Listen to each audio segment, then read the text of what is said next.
Hey guys, Demon here, just doing the intro. Just want to say I hope you enjoy this video, because I know I'll be watching it next to you, and I'll enjoy it.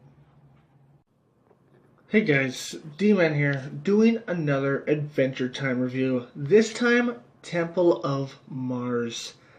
And oh my god, this episode, the cliffhanger it left off on, and just the whole episode in general. Holy moly. I watched the last episode as well of these the four episodes that came out. I don't know which one I like better, this one or the last episode, but we're not going to get into the last episode until the next review, obviously. So let's get into this review. Um, First off, we're going to start off with Finn and Jermaine. This is a Finn and Jermaine adventure episode, I guess. They go to Mars to save Jake, because Jake on the last episode was stuck in space. Finn and Jermaine, there's been an episode with Finn, Jermaine, and Jake, and then there's been an episode with Jake and Jermaine, and it's usually just Jake and Jermaine, and Finn and Jermaine usually don't get time together, which is kind of weird because they're still brothers. And every time we see Finn and Jermaine together, they only act like friends or borderline acquaintances, to be honest, which is kind of weird to me. It's just like, that's your brother, yet you kind of just like, yeah, hi Jermaine, hi Finn, that's all you do. And that happens to Finn a lot. He seems to do that with Jermaine. He does that with the puppies. You know, he does that to everybody, except for Jake, obviously, who he actually treats as like a brother and a best friend. But he seems to do that a lot. He seems to just be like, hey Jermaine, I know we're brothers, but I'm just gonna treat you like just kind of a friend. But in this episode, we actually get to see some brotherly bonding between them, so that's pretty cool.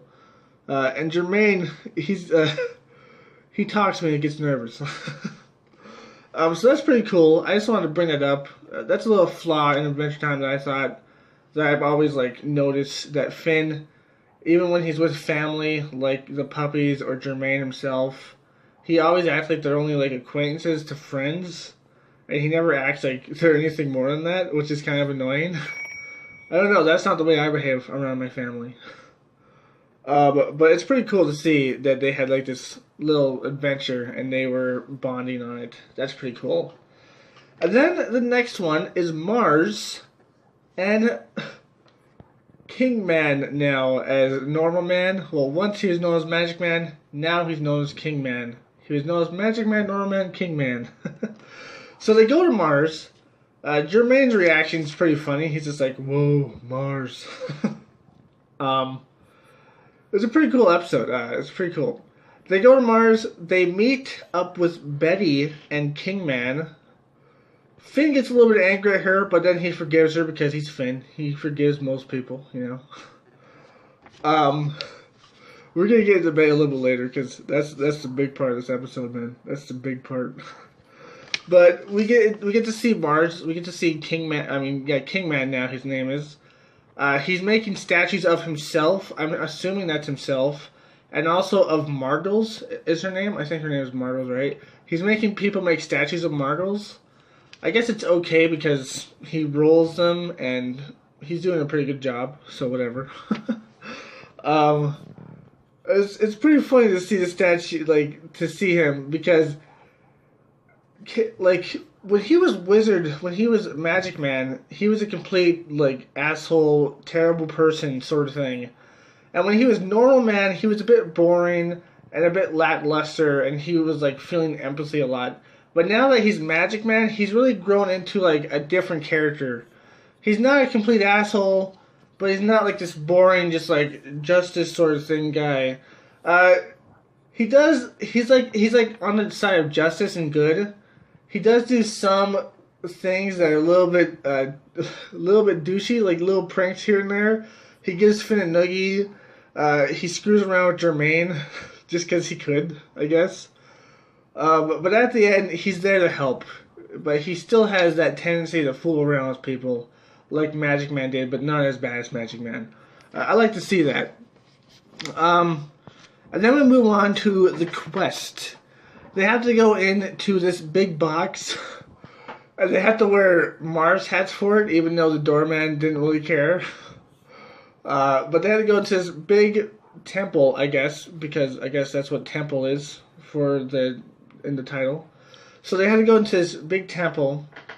They had to go in there to get Jake back, to get a device that would get Jake back. And as they went through this temple, there was a couple trials. There was one with frogs, and these frogs look like Ice King, and one looked like Fern. And these are just like, I'm assuming it's like a metaphor for regrets of the past or something like that, or for like anxieties of the past or something like that. Because when they look at them, the frogs get angry and attack them, so Finn has to save everybody. And then they go to a math equation with the ice bird thing that we saw in 5 short gripples, I think. 1 to 5 short gripples. We saw an ice bird wearing an ice crown. We saw that in this episode. So it was pretty cool. We saw that in this episode. And he was fooling around with Betty because Betty was the only one that was able to do the science test.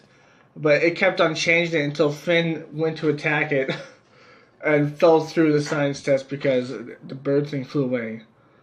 And then they went to this white room and they saw Betty's past. They saw Betty about to leave on a trip before she met Simon, but then she met Simon, so she never left on that trip.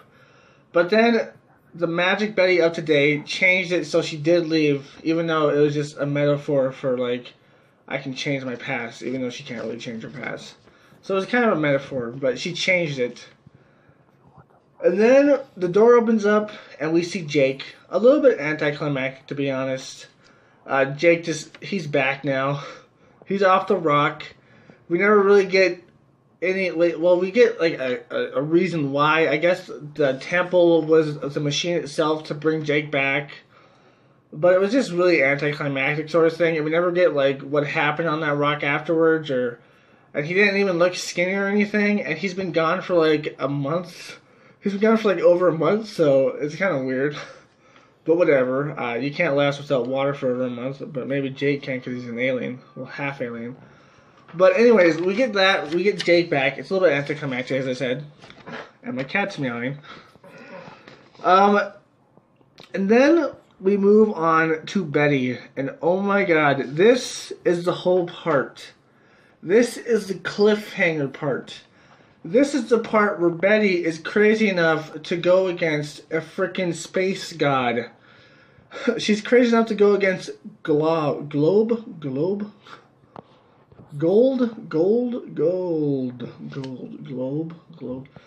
Okay, whatever. The picture's on the screen, so you know who he is. She's crazy enough to go against this guy to get Margles back for Magic Man, or King Man now, and also to get Simon back. She has a new plan to get these people back because of the trials. King Man's just like, what'd you learn? Did you learn how to let go of the past and move on from Ice King and, like, not do this? She's like, nope, I learned a new trick and I'm gonna freaking use it to get back Simon, and also I'm gonna get you back Margles, I think her name is, right? She's like, also I'm gonna get you back Margles. So that's pretty funny. That's pretty insane too, because they're gonna go against Globe,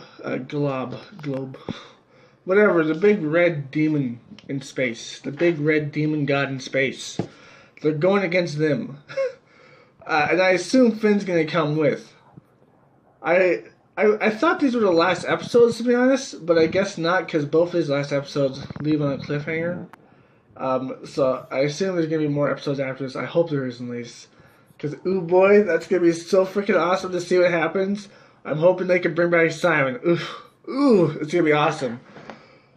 We already got to see Finn fight a semi-god once, you know, with, what was his name again? The yellow guy? I forgot his name. Orgalorg? Yeah, Orgalorg. We got to see him fight that. And now we get to see him fight, like, the big god. The one that actually controlled the Lich. So that's going to be pretty damn awesome. And it's all because of Finn. That's why she gets this idea. That's why Betty gets this idea. It's all because of Finn. Because he was indomitable, as she says. She's just like, he just ran past and he was indomitable. Did you see him? Like, because of him, I have a plan to get back Simon and Margles. Like, holy shit, this episode ended on a cliffhanger, and it was a beauty of a cliffhanger. I can't wait till the next episode, to be honest. I mean, the next episodes, I guess, because I've already watched the last episode.